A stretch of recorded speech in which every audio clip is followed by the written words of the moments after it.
Hey, what's going on, everybody? Welcome back to another episode of PMP's Den of Antiquities. Today, we are doing the roundtable for episode 6 of The Mandalorian, which is Gun for Hire.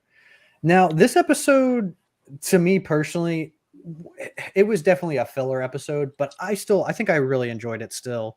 Um, there were some things that definitely kind of took me out of it, and maybe not what you guys may have guessed. I feel like a lot of people would guess about the cameos, but as we get further on in, I'll talk about it. But I'm curious to see what you guys thought of the episode as just like a whole, and then we'll kind of get into all the nitty gritties. I can go first. It definitely wasn't my favorite out of what we've seen so far this season, but I did absolutely enjoy it. It felt like a very one-off Clone Wars style episode in that kind of fun regard. So that's what I took out of it for sure. I really liked pretty much all of it. It felt fun. I love the cameos, like I've said, and so many other things. Like Star Wars is Star Wars, and I really believe Star Wars is for everyone. So to see all these famous people coming in and like having these little cameos that, yes, we recognize who that actor is, but it's like I didn't feel like it drastically detracted from anything else. And then obviously there was more Night Owls, so I love that. And just the episode overall, I think we kind of called some of the stuff that has happened, but I mean, I thought it was a great overall episode for the entertainment value alone. Heck yeah. Yeah, Rex, what I about agree. you? I mean, this episode was something else. I'm not really sure what it was, but I loved it as well. Uh, I have recently been a lot into Criminal Minds and a lot of police series, detective stuff.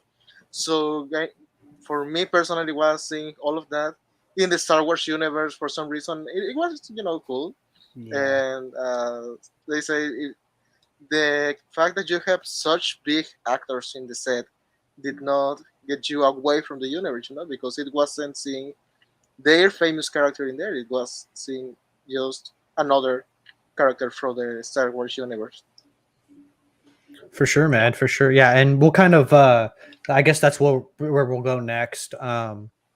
Actually, no, before we go into the cameo zone, what did you guys think of the Quarren, man? I thought that was so cool that like they're getting so good with their makeup and their masks and all that Crazy. stuff. Like Absolutely. her tentacles were probably CGI, I would imagine. Yeah. Probably. But Yes. I'm wondering if she was actually like if they actually had her like in water when she was, or if that was just like she was hanging on wires or something like that. What do you guys think? I would I assume don't- it was actual water, because Yeah. I mean, it's not like her whole. I mean, obviously her whole head was submerged, but it's not like she was like in some suit like a like Grumgar or something like that big thing. Like she obviously had like the ability to breathe through her mouth, so she could probably just jump up, get some air, and go back down. So I would assume it's water. I don't know if it was water or not, but what I think is really cool, we've talked about it before, like the fact that they're including all these like OT Star Wars characters or like races, and to see that, and then her reaction, like when the ship comes over, and I'm sure that we'll talk about that in a second, but she's like, "Sorry, basic isn't my native tongue," and like for people from Star Wars to be like, "Wait, basic," like we hear about that all the time, but everyone just speaks whatever Knows language. it. Yeah. Like, it's never named basic in any of like the Star Wars that we see. And sure enough, there we are. Like we have that, and then her interaction. And what I loved was I didn't know that there was a warlord in this region. I'm no warlord. Oh, I didn't know that the Grand Empire was in this region. Like just the way that she very politically played that off. Like I thought that Trying was to appease them and be nice. Yeah. yeah. Yeah, And she then, knows how to work the system. Yeah, that's and like you for talked sure. about Yes. the tentacles, like it felt very real. Like it didn't feel like a mask. It clearly like it wasn't all CGI, and even if the tentacles were, it looked very natural, right? Like the fact that they're bringing these Quarians and all these other creatures to life, that felt very lifelike. Like that felt realistic. That's what that person would do with those tentacles. 100%. 100%. Yeah, I think they're really nailing all the like. I like too that they didn't speak English at the very beginning. Like she switched to basic, right? Like at the very Yeah. beginning, they're speaking Yes. what is whatever that Korean Probably language Quarren. is. I don't know. Guaranese, probably. Quarrenese. because like I was saying I don't know what I don't know if they've said that like what Korean language like Moncalian or something like that because they share the same homeworld, right? So maybe Oh, maybe, yeah. maybe it's like Moncala Marian or something like Maybe that. they speak But crustacean, you know? it's always just to add the Crustacean, yeah. en at the end, like Mandalorian, Moncala Marian. That's how they say it. But did you guys think we were gonna get Axe Wolves and Costco Reeves back this season? No. Well, so I knew that we were going to get Axe Woves because like there was leaked behind the scenes footage. So I knew that we were going to get Axe Woves. I've said it in a couple of the episodes, but I didn't think we were going to get Koska Reeves because she's an MMA fighter, and she kept saying that she had a really busy schedule, so she wasn't going to be able to appear. And so I was like, oh, okay, yeah, we're just going to get Axe Woves. But when that ship came over, and we ended off with Moff Gideon had broken out and everything, I did not expect that it was going to be the Mandalorians on this like mini destroyer, whatever that type of ship is called. Oh, dude, that destroyer looked great too. Very epic Star Wars shot of it, just kind of coming over the screen. Across. Absolutely, Yeah. man. Oh yeah. What did you guys think of Plaisir 15? To me, it kind of was like it almost looked like a futuristic like Disney World or something like that, or like Disney World mixed with like Jurassic Park, like the first Jurassic Park one. It kind of looked like a hybrid between those. It definitely reminded me of like the original design for what Walt Disney wanted Epcot to be. Yeah, That's what I've heard a lot of people saying too. Yeah, it kind of reminded me, like seeing the dome. The fact that the Mandalorians had gone there, and then seeing the dome, it kind of gave me some like Mandalorian dome vibes, and I thought that's what we were about to see was like a huge rebuilt Mandalorian city. And then they're like, oh, wait, just kidding. That's not what it is. And what I got was some very like Naboo vibes. Like everything's bright and fun and colorful. I know a lot of people were like, oh, it didn't feel dark like how Star Wars is supposed to feel. And I was like, I mean, we literally had all of Naboo. We have all of these other types of things. The fact that there's so much in Star Wars, like, I just didn't like that so many people were like, well, it's not dark and dingy. Like, yeah, it's not Andor. We get it. But so I was definitely tricked by the trailers because in the trailers we see like a short clip of like the Dome City and all the grass. So in my head, I'm just like, oh my god, we're probably going to be getting like a flashback of Mandalore before the war and when it was all grass and stuff still. But no, I was tricked. For me personally, well, I don't know if I'm going a little forward, but it gave me a lot of vibes of what Mandalore was in the reign of Duchess Satine, in the Clone Wars era and before of that, because it was very much a semi-ideal, no war, all peace, all arts, and you also have your Mandalorians living outside of this culture as well. Yeah, I didn't even think about that. It is very like Clone Wars when Satine was ruling, and they were kind of more of like pacifists. Very Wall-E vibe too, kind of the dependence of droids. Oh yeah. Which that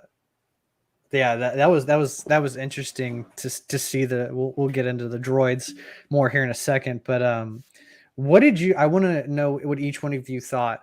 How do you? We got 3 cameos, like pretty much like I felt like I was almost getting punched in the face with cameos. It was like Jack Black, Lizzo, and then like literally 30 seconds later, Christopher Lloyd. Like, what did you guys think of the cameos? Was it too much? Did you love them? Just go around. I want to hear what everybody has to say about the cameos. I probably would have spaced them out a bit, just me, but I'm not super into like modern pop culture, so I had no idea who Lizzo was. So I just knew Jack Black, and I was like, oh my god, Jack Black's in Star Wars.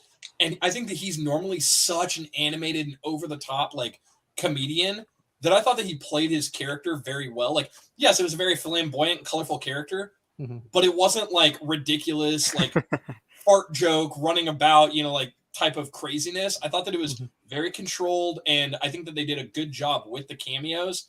And then when we saw Lloyd, I definitely was expecting like a great Scott line thrown in there somewhere, but I'm very glad that we didn't get that. But I was like, okay, here we go. Like, this is what we're gonna get.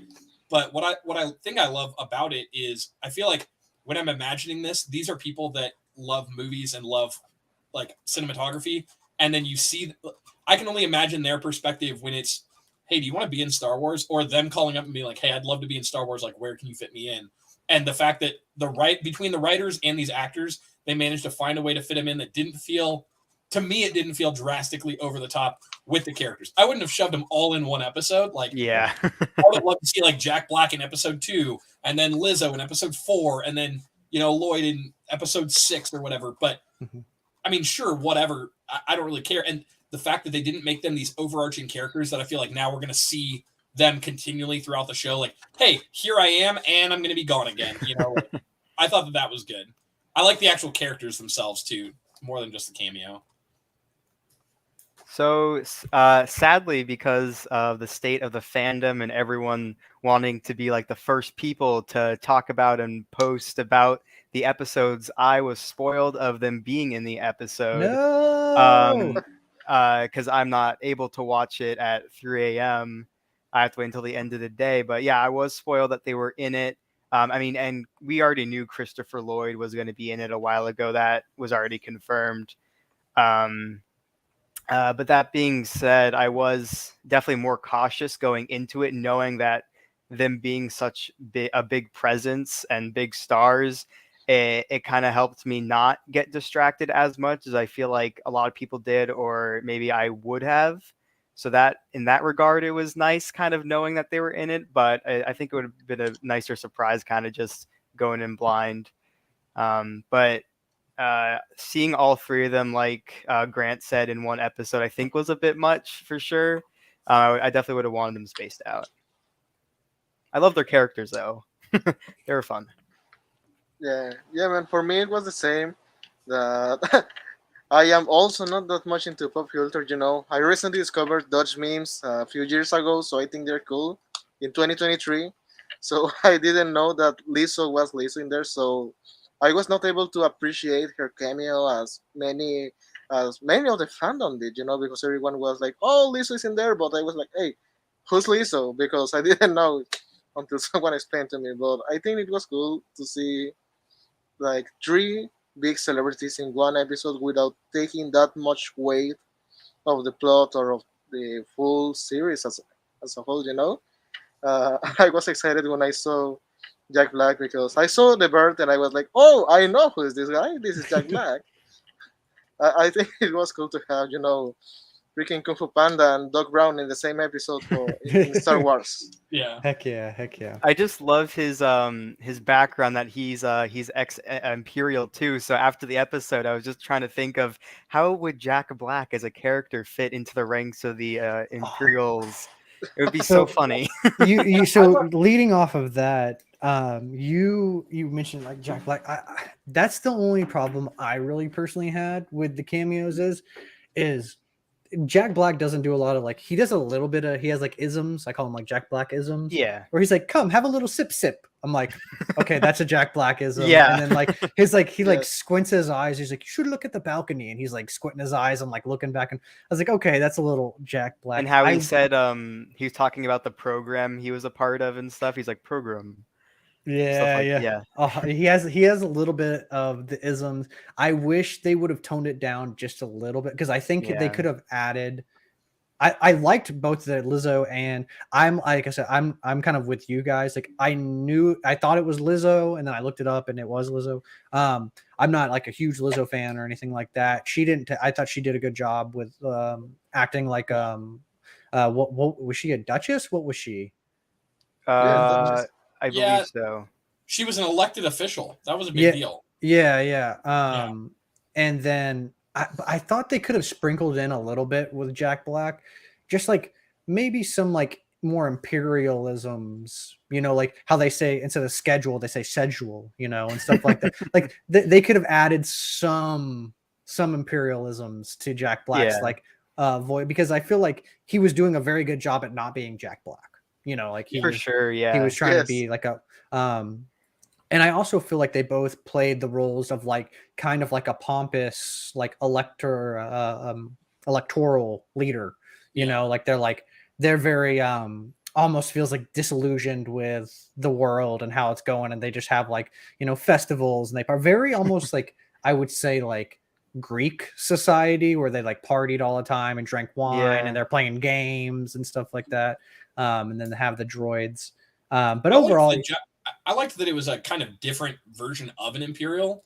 yeah, I feel like yeah. we That's see Imperials true. as these very militaristic, very skinny, very like what an Imperial looks like. And then Mhm. Jack Black was like the opposite of that, but was still an Imperial. And I liked his like sash thing, still looked very Yeah, it's Imperial. very cool. And the one like minor detail that I liked is they said that he had been reprogrammed into the system and stuff like that. And he had the same type of badge that we saw the other like reprogrammed Imperials have.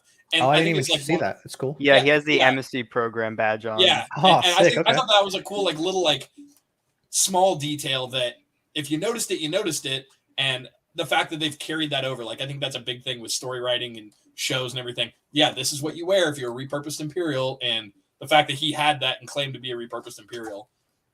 How about those stormtroopers that were like Oh, had the like the garbs I on? liked and that stuff? a Yeah, lot. that was Yeah. cool. Yeah, I thought that was really cool that they removed the helmets, kept the armor, and then they have like they almost had like it looks like a the pikes that the Royal Guards have. I mean, I know it's Yeah. probably not. That kind of like Some- colored sash looking thing. yeah.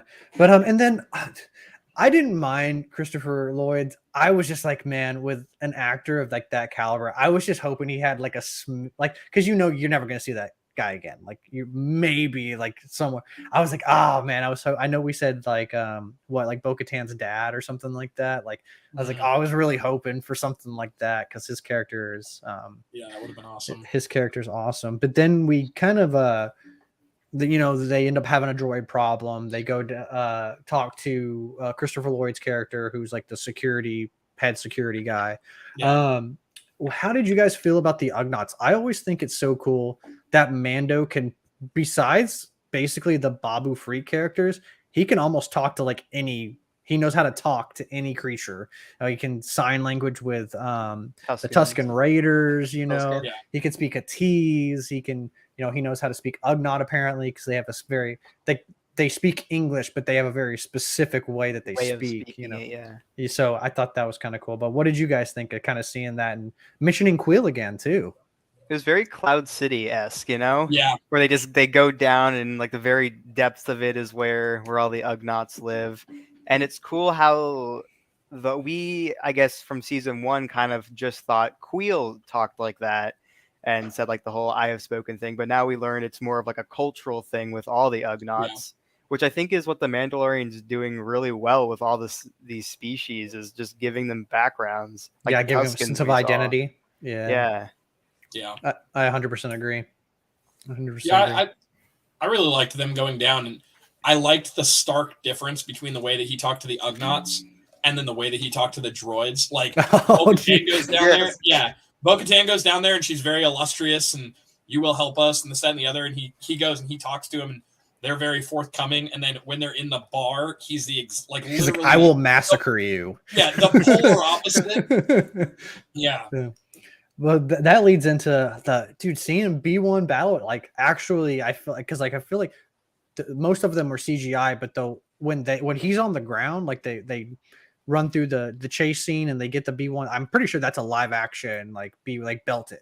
I'm sure they had puppets for it for sure, especially in the Resistor. Those all are practical. Yes. But what did you guys think of? Because this is my one. I can deal with everything in this episode minus that chase scene. That chase scene was the goofiest thing since Obi-Wan's chase scene with Leia. Really? The adults are getting outrun by a little like 5-year-old. At least to me, he did like we've never seen B1 battle droids, super battle droids, I should say, move like that.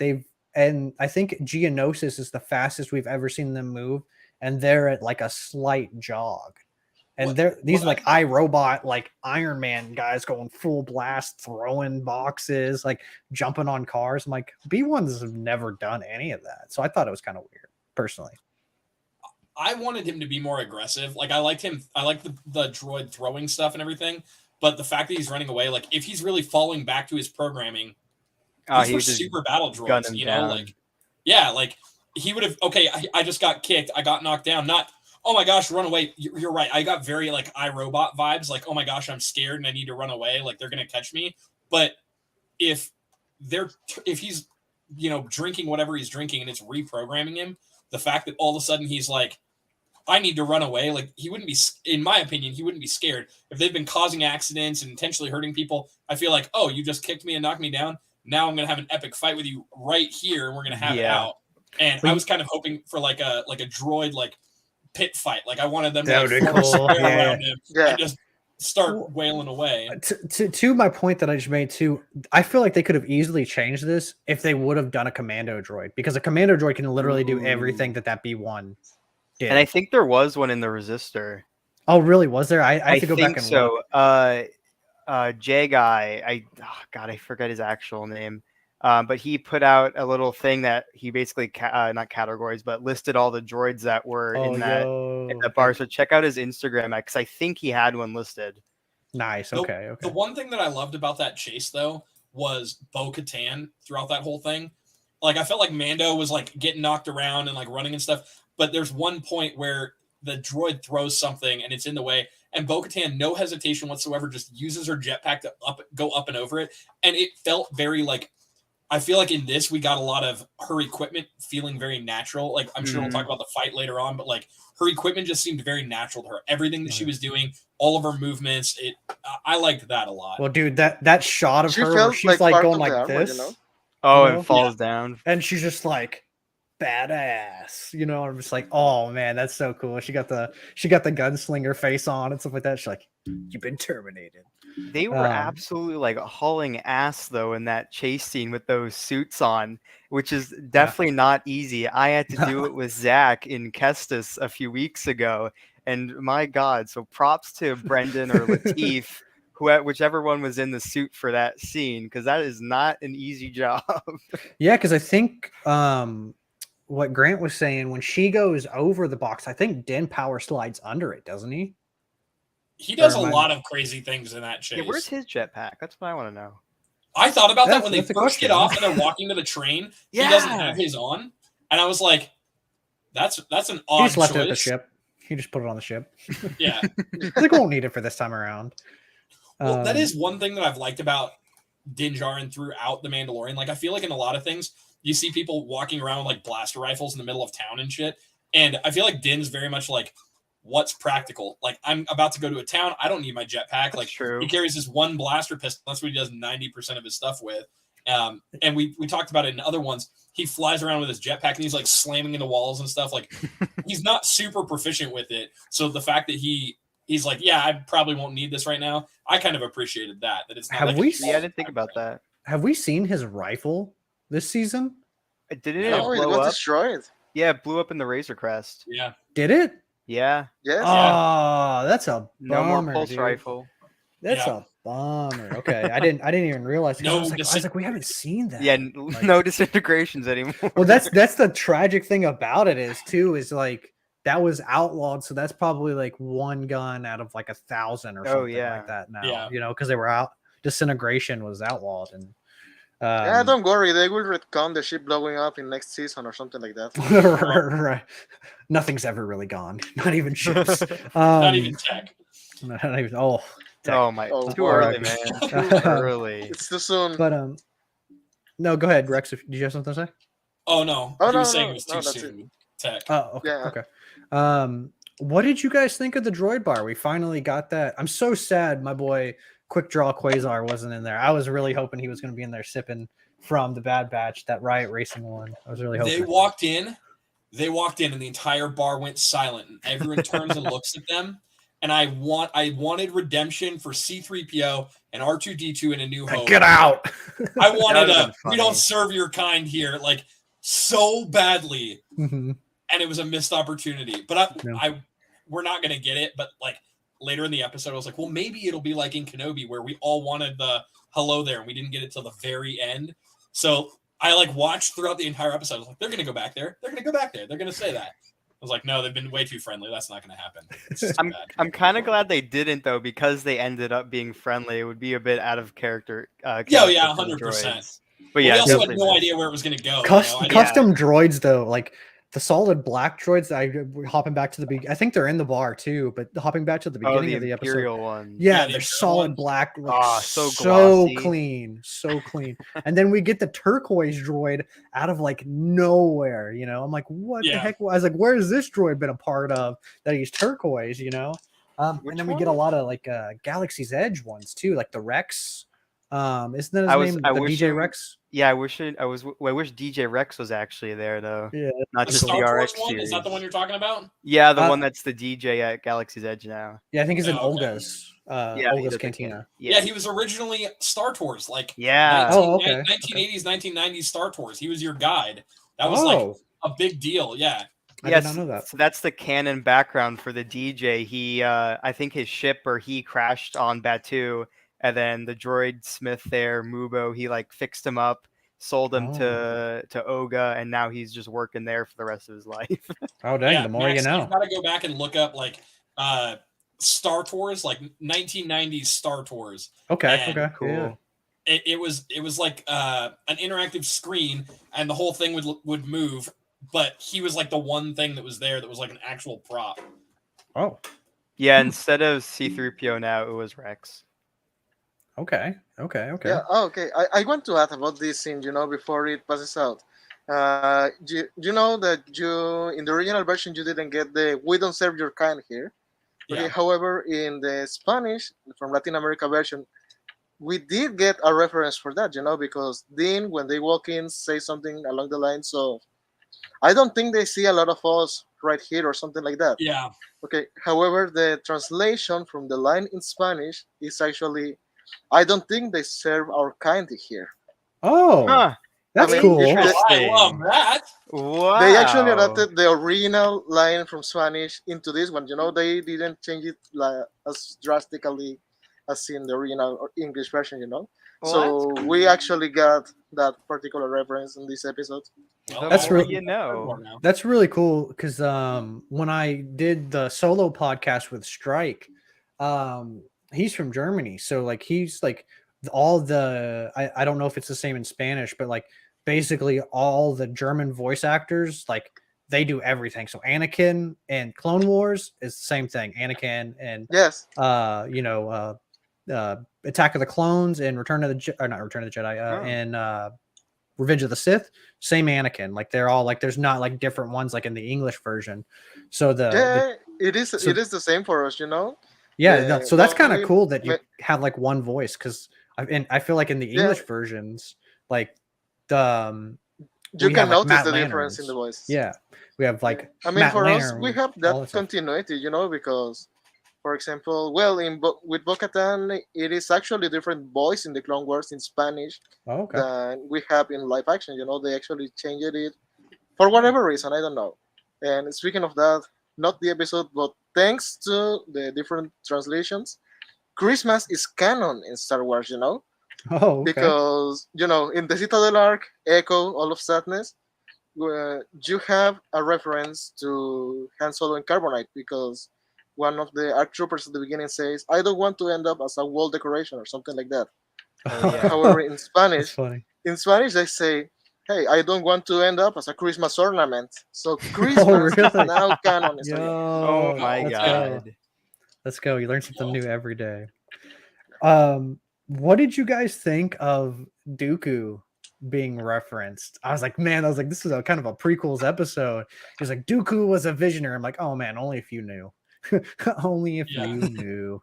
Yeah, I absolutely loved Christopher Lloyd's character Hellgate because of that. He wasn't just like an OG separatist like Bo thought he was. He's like, nah, separatist is like a very vague term. I'm a fan of Dooku himself. Yeah. And then like I said before, he was like this close to actually saying Anakin. Yeah. And then Bo cut him off. Yes. I thought it was cool. Heck yeah. Heck yeah. Yeah, What did you I like that a lot too. Yeah, That- dude. that little reference there. Yeah, when they sprinkle them in, they just like sprinkle them lightly in. I'm like, oh, Yeah. let's go! Like, it's awesome. And then we get the epic battle at the end, man. What did you guys think about Bo-Katan and Axe Woves going at it? Pretty good. So Very good. there was another cameo there, actually. One of the female Mandalorians come to find out through Rogues of Mandalore, is actually a Playboy bunny as well. Yes, Yeah, yes. she So- joined up with the rogues. That's right. Yeah. She joined. I had no idea who she was. She joined up as with the Rogues. She as had to like get the armor somehow, man. She had to make some Yeah, credits. You know? Beskar's expensive. Yeah. But yeah, I clicked on her profile and I was like, oh shit, okay, well that escalated quickly, and that really got out of hand fast. But yeah, then the epic battle, like I was not ready for that. Oh, especially when Axe kicked her off the gauntlet ship and Yeah. she grapples around his neck and pulls him down. I liked Dude. the use. A lot of people were like, I feel like they shouldn't have used any of their equipment. It should have just been like Nah. Nah, that's Boring. That's what. Yeah, that's what I wanted. That's not Boring. Mandalorian. They are I said this, like- Mandalorians, man. I said this a couple episodes ago. I was like, I want to see Mando on Mando violence, and there we had it, like straight up Mando on Mando violence. Yeah, Well, I every feel like Great. I feel like those people haven't seen the Clone Wars, because in the Clone Wars they're always using their equipment, like Yeah. all the time. yeah, like Yeah. anytime there was some sort of like challenge like that, whether it was not Paz, oh my god, Pre-Vizsla? Pre, Pre, yeah, not yeah. Paz, Pre, the other 3-letter P Vizsla. Him and Maul, they were using weapons for sure. And then in Rebels, Gar and Sabine, they were also true. using their stuff Yeah. too. So it made total sense. Oh yeah, man. Oh Yeah, yeah. I liked it a lot. What did I kind of I got excited because the fight was really awesome. Backpedaling just a little bit. What did you guys think of because we all kind of called it during episode, I think like 2 or 3, about Bo actually, that like technically she's like has the rights to the dark saber because like she beat the thing and the thing beat him, and we were all just kind of like, I don't know, just being boys, and just kind of goofing around. But what did you guys? Yeah. That's actually what they gave us. What did you think about that? Because I know some people were like, it's okay, and then some people were like really didn't like the fact that it was like a technicality almost. I mean, it makes complete sense if you really think about it. Does it feel a bit cheap? Sure. But I mean, it makes complete sense though. He was I just agree. carrying it for her for a few episodes, It makes sense to me, but I feel like it was cheap. Like, and I almost Yeah. feel like it goes back to the same thing the same issue that we had with her having it before. Like, it doesn't feel like she has a good, strong right to it. Like how Maul ended up taking it and unifying the Mandalorians. Like, if I were a Mandalorian and I believe in the laws of combat and this, that, and the other, and for this guy that I don't trust at all to be like, yeah, I mean, she beat something. Here you go. You can have it. And I'm like, well, if you really believe that she won it before, why didn't she have it before? Right. And that's kind of my thought. I feel like it's all going to culminate in the movie that they're making, and I think that she's going to end up ruling the Mandalorians with her Beskar pauldron and riding a mythosaur. And I think that that's where it's going to go. But who really knows what's going to happen? It felt cheap to me, but I kind of felt like that's what we knew that's where that was going, especially when they're riding in the train and Din's like, well, what are you going to do? And she's like, I don't know. We'll figure it out when we get there. Like, okay, you're carrying on your hip what she's going to do when we get there. Yeah. Like, we all know what's about to happen here. Yeah, I agree with you. Like, it makes sense considering how weird the political system is of Mandalorians in general. But that kind of raises the question of, it pictures this: a Mandalorian with the lightsaber is walking down the street, then a boss crashes them over. Like, did you have to fight the bus driver in order to earn the lightsaber? Of course. Yeah, exactly. Like, Yeah. exactly what counts as a fight for the saber, because whatever spider droid that was, its intention was not to take the lightsaber in any way. It was simply to. Yeah, I wasn't planning on ruling Mandalore. Yeah. Sure. I think the one issue that I had with that fight scene that they ended up having, I didn't like, and this is going to sound terrible, I didn't like the terrain choice.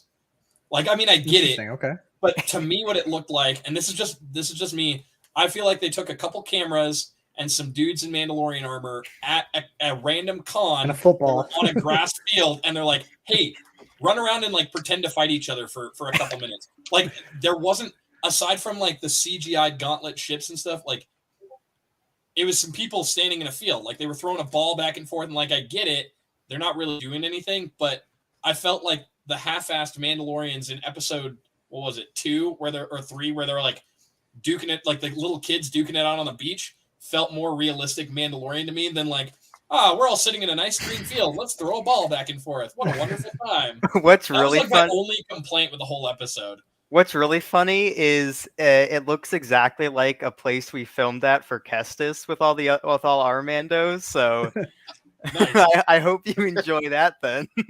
I look forward to. There's a difference. You guys are not a multi-million-dollar company that to film a CGI'd castle, they went to another continent. Yeah. You know, like if you're gonna have this epic fight scene between 2 Mandalorians, like I wanted a little bit more out of a multi-million-dollar, billion-dollar company. That's what Well, It felt you have like to give Hunger it to them. Games to me. Like it looked kind of like the first Hunger Games where they have all the stuff by like the metal Yeah. thing at the very beginning. Like, to me, that I don't know. I got those kind of vibes from it. I What mean, did you you have have, to Mark? give it to them. They spent the budget of the fight into their cameos for this particular episode. Yeah, Fair. that's true. There I we can't go. complain. I can't complain. I'll take what I can get. What I found really I guess moving though, that final shot of her actually igniting the saber is I think she definitely feels the weight of the situation now, whereas in like Rebels she like is holding it above her head like, yeah, let's go. And this one she keeps it down. I think she definitely understands I guess the weight of it now, and she doesn't want to gloat, or not that she did in Rebels, but she just wants to keep the peace among clans and actually trying to unite instead of a leader, I guess. Well, still a leader, but I think you know what I mean. A wiser leader. A wiser leader, yeah. Yeah, I What do can you agree with that. guys think we're gonna get next? Because I don't know where the heck there's 2 episodes left. Like, what are they gonna do with the rest of the season? We know Giancarlo said he's in this season, so we got to see him somewhere. But like, what do you think? Like, there's 2 episodes left. Yeah, the Like- director for both, Rick, he definitely said something about Boba, so I think Yo, he's gonna what? show Okay. up. You didn't Let's see that? go. No, I didn't see her. Dude, I've been waiting for Boba Yeah, for so long. I'm I like, kinda he saw needs that. to, dude. If they gave us, Let me dude, pull up the how post to funny read would you it the be? exact quote. How funny would it be if the last 2 episodes of Mando are Boba centric because they did 2 episodes from him and Justice for Boba. Man. Revenge of the Fett. Yeah, dude, Justice Yeah. for Boba. I hope so, man, because he plays in the external universe this time going on. He plays a pretty big role in reuniting Mandalore. Like he is the Mandalorian. Like he reunites Mandalore. in the comic books and stuff. Yeah, he gets the dark saber. He bands all the Mandalorians together and basically becomes the ruler of Mandalore. Now they're not going that way, which is it was fine. But I hope they just don't give him like they just kind of foo him off. I hope we get to see him in some capacity, being the badass Boba Fett that we all know and love. You know. So what Rick Feminua said was that the last 2 episodes we'll see the resolution of this season and the Book of Boba Fett. Let's go. Okay. Wes has been like jumping up and down ever since he saw that post. I didn't see that at all. I saw Yeah. him. I saw him and who was it? Katie said he was with Katie Sackhoff at Celebration, but they didn't say anything. They weren't really talking about No. this season. So I like him. I think he's doing a great job with Oh, yeah. all the episodes that he's directed and been in, because I think I want to say he was one of the pilots at the bar, if I'm Yes, he mistaken. was. Yeah, So- all 3, Deborah, him, and Filoni were all there. Yeah, so and if he's bringing Boba Fett back and really closing that, because that's one of my biggest gripes is Boba Fett just kind of. This isn't a Boba Fett. This is a Mandalorian Roundtable. But real quick, the Boba Fett just kind of ends, and he's just like, "Hey, we're not cut out for this life," and then it just ends. You're just like, "What?" So hopefully, it brings Boba- him more into the fold. Boba on a Rancor versus Bo with the Mythosaur. Let's go. Dude, let's freaking go, bro. The Mythosaur just eats him in one gulp. I'm all for it. Maybe Boba, and then Boba like alien bursts out of the Mythosaur's chest. It's like I'm back or something. Like that. What if I think I want to see in the coming episodes, and we might see it, we might not.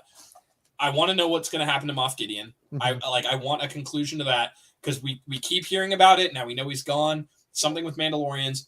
My personal, and I've said it for the last couple roundtables we've done, I think that there's going to be something to do with Sabine Wren. That's my That'd be cool. hope because we know that Ahsoka's coming up. We know that Ahsoka's in this timeline. It's about the same timeline-ish. I think that Moff Gideon is going to have some type of link to Thrawn, and that Ahsoka and Sabine are going to use Moff Gideon as a way of trying to get to wherever Thrawn went to and is at. Fair enough. And I want to see what this giant Mandalorian fleet looks like. Like, we have to have one epic space battle. For sure. That'd be cool. All those gauntlets lined up there, like, we have to have something. So in Legends or something, Boba Fett becomes the Mandalore, right? Mhm. Yeah. Am I crazy? What if Nope. he challenged Bo for the dark saber? Dude, I'm all for it. Let's go and have Boba be the. You guys know I'm a big Boba Fett fan. I'm building the Book of Boba Fett armor right now, Yeah. and I would love nothing more than for him. As I love the fact that he's a daimyo. So if he stays a daimyo, hopefully they just focus a little bit more on that and make it cooler. But honestly, if they, I want more Boba Fett. So whatever brings him more on the screen, Yeah. I'm cool with it. You know, just give us Mando season 2 Boba Fett and less Book of Boba Fett, if that makes Yes. sense. Yeah. Agreed. So Honestly, Well- it makes a lot of sense that they bring Boba back for the main character of the Mandalorian season 3 final episodes because I think it was Fancy Star Wars, a new account from Instagram, who stated that Mando, as in Din Djarin, no longer has a purpose on the series mhm. other than being the protagonist, because he made all of his quests to the end already. Like, first was find the child, which was Baby Yoda, okay, get it back to the Imperials, then adopted him, then was taking it to his origins, which was the Jedi. He got it to Luke, then he kind of readopted it back for some reason in Book of Boba Fett. And Yep. then his quest was to redeem himself. He did at the beginning of the season, and now he really has no purpose because that's all he wanted. He doesn't personally want anymore that we know. He never wanted anything to do with the lightsaber or Mandalore as a whole. So Yeah, he just wants to for do me his it own makes thing. yeah, for me it makes sense that the series, if another season happens to be called The Mandalorians in plural, because we now are getting more focus on everyone else than just our favorite silver Mando that we know. Yeah. Well, I say we're probably, I would say 4 or 5 seasons of Mando. I think that's where it's going to cap, because Dave Filoni's making. They said one movie right now, so we don't know, but like, I would imagine the show probably needs to end or be close to ending by the time the first movie comes out. That would be I'm my sure. guess. I'm sure the show, like all the shows, would end before that because if the movie comes out first, it kind of feels weird to go back and revisit it. Yeah. You know? Yeah. Well, again, that I guess it really all depends. Is it gonna be like almost like an Endgame type movie where like I think it is. everything's so, gonna be? too. I hope it isn't. Or is it gonna be more of like this is like the entry, like they stop at season 4, season 5 Mando. They continue with another build up, and then they do like a trilogy, or they do 2 movies, or so like a part 1, part 2 sort of thing. Ooh, like I don't think we're going to Dune, get a that'd be cool. trilogy. I think it's going to be a one-off movie, just like Solo, just like Rogue One. I think it's going to be a one-off movie. I think it's going to, whether we want it to or not, I think it's going to be an Endgame feel, just because they've said that it is a tie-up of everything from the Mando era. So it's going to be a tie-up of the new. It's going to be a tie-up of Mando. It's going to be a tie-up of Book of Boba, and it's going to be a tie-up of Ahsoka. So I think it will also tie Resistance, even though only 1% of the families has seen it. That was my hope. I want this. I want some link between the OT and the sequels. I really do, and I know a lot of people don't like the sequels, and that's fine, whatever. But like, we've seen a cloner. We've seen someone who wants to continue cloning. We've seen clones that look very similar to the clone of Snoke. I would love to see this be that link that created Snoke, right? They wanted to use the blood from Baby Yoda to, make something super powerful. They make something super powerful in Snoke. It's not super far off that timeline. I personally would like to see that, and I think that that's where we could end up with that like wrap up story. Have sure. you guys seen the leaked photos of the red Mandalorian helmets? I have I not, but I would intentionally love do to. not. I've heard about it, but I haven't seen it. No, I think I was reading it in some So- article that they were saying like a while back, there was this picture leaked of like a few red, like I'm guessing it wasn't a good picture, but it looked like gloss red, kind of stylized Mandalorian helmets. And I read someone's theory on it, and I don't remember who, so I can't quote anyone, but they were basically saying, what if the Praetorian guards from The Last Jedi were like originally Mandalorians that became like Snoke's protectors, and so right now they might have been the ones that broke Gideon out to continue his research with Grogu and the science behind the cloning. well, if they are I the think that'd Praetorian be a good guards, how thing. the mighty Mandos have fallen. Because if you look at that scene where they're fighting in Last Jedi, Yeah. it's rough. Like I think it definitely is a cool concept if they thought of that when they were making The Last Jedi. For sure. But I yeah. think it's too late to kind of correct that and make it cool because, as you said, it's not the fight is pretty interesting. It's rough. I mean, it's a I- cool backdrop, cool scene, cool concept, but like the choreography, they need to fire that guy and never hire him again because it was all over the place. I don't feel like that like they would have fit very well as Mandalorians anyways, because like Mandalorians are made to fight Jedis. All of their equipment is made to fight Jedi. Like That's true. I feel like they would have done a lot better in that room if they had flamethrowers Yeah. and I mean, grapples. it, and ma- Yeah, it there's makes sense for me, because when you mentioned Me glossy too, Barb. red Me too, man. Mandalorian helmets, you immediately brought me back to Rebels in the Imperial Super Commandos. They are Oh not yeah, precisely Mandalorians in terms of growing up with these or full time fighters. They were Imperial soldiers that became Mandalorians almost by title, like pay right. to win Mandalorians, if you can call them like that. So if this is the case, it would make sense that they went up so quickly in The Last Jedi because they were, first of all, not even with half of the equipment Amando has, neither with half of the training that a Mandalorian has. So Yeah. it makes a lot Yeah. of sense if you look at it that way. Well, I I would guess like to I see guess the we'll Super see. Commandos. Yeah, I'd like Super to see a Commandos would be live action cool. Super Commando. For sure. Yeah, seeing some more Super Command, but I don't think we will because like I feel like the Super Commandos they were only loyal to the Empire just because they didn't want to get squashed. Like once the Yeah. Empire's gone, they're like, ah, Yeah. screw the Empire. They were kind of only in it for self-preservation. I feel like not like Gar Yeah. Saxon. Like he didn't. I don't think he wanted to be a part of the Empire. He was just like, this is kind of the way life is now, so I gotta do what I gotta do to. I was more thinking from the fact of like if they're Mandalorians who are still breaking Gideon out and they're not doing it like purely for profit, for sure. there might still be some of that Imperial backing there. But like I completely agree.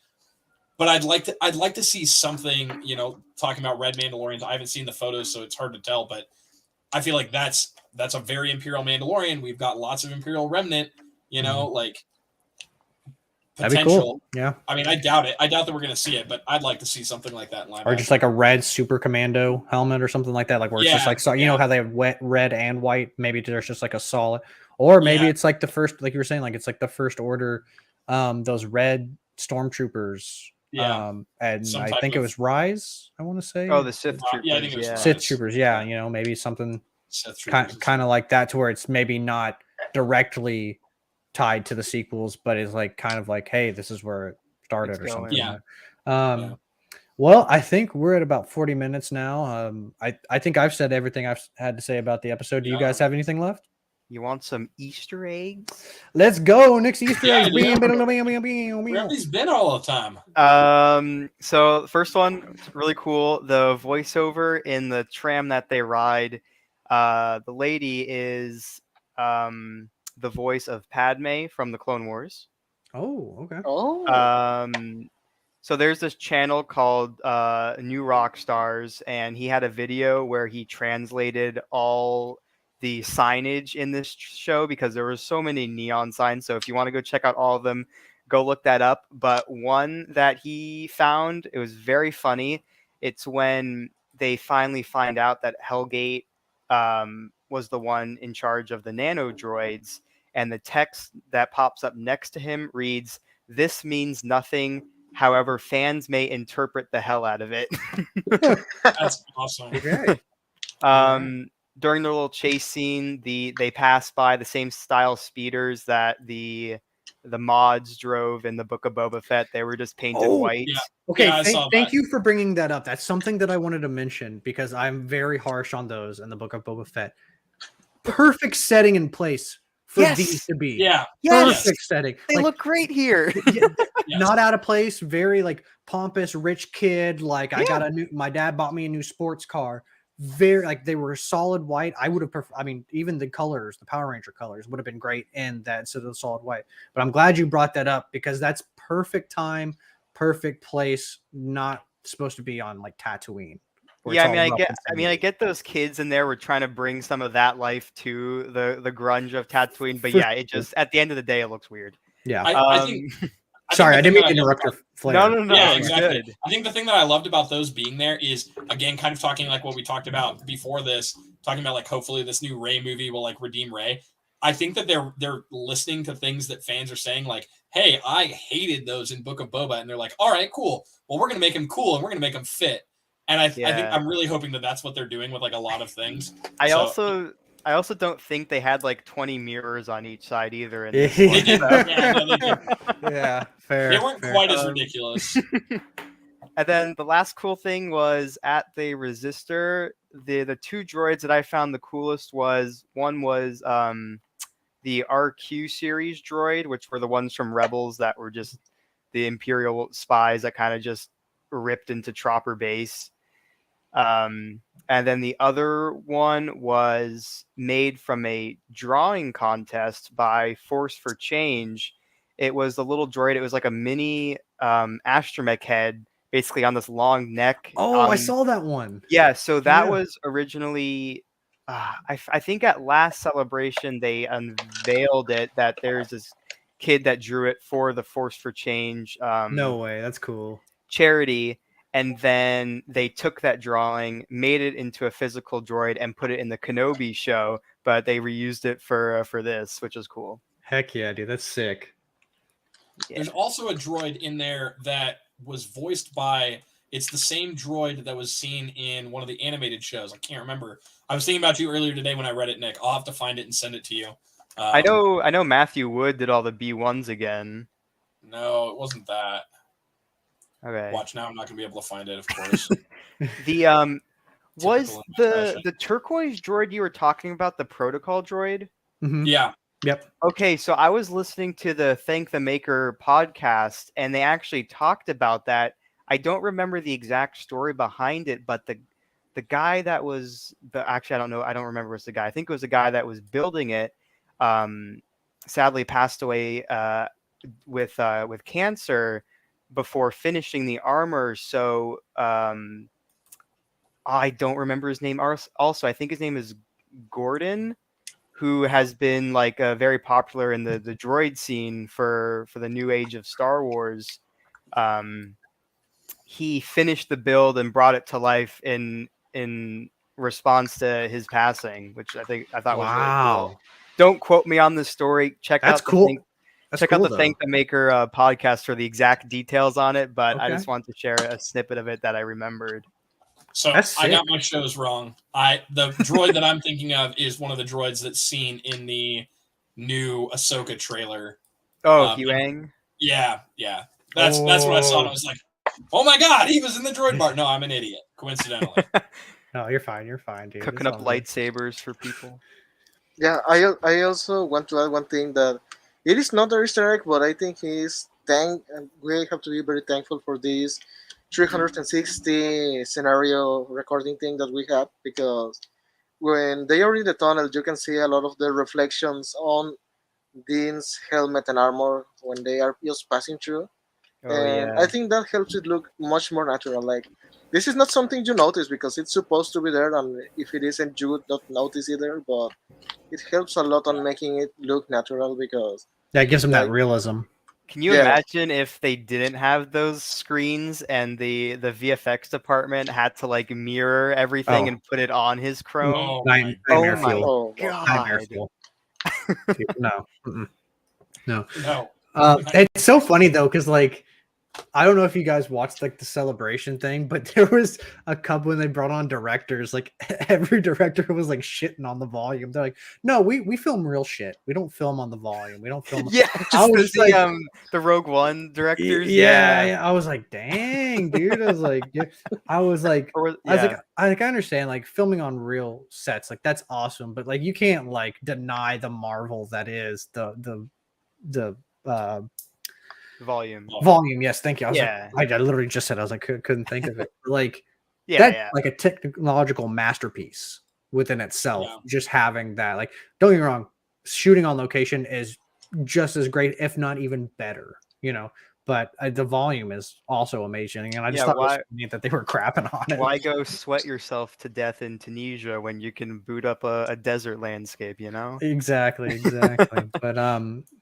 But yeah, thank you guys for watching. Let us know what you thought about this episode down below. I'd love to hear what your guys' thoughts are. And as always, may the force be with you. This is the way.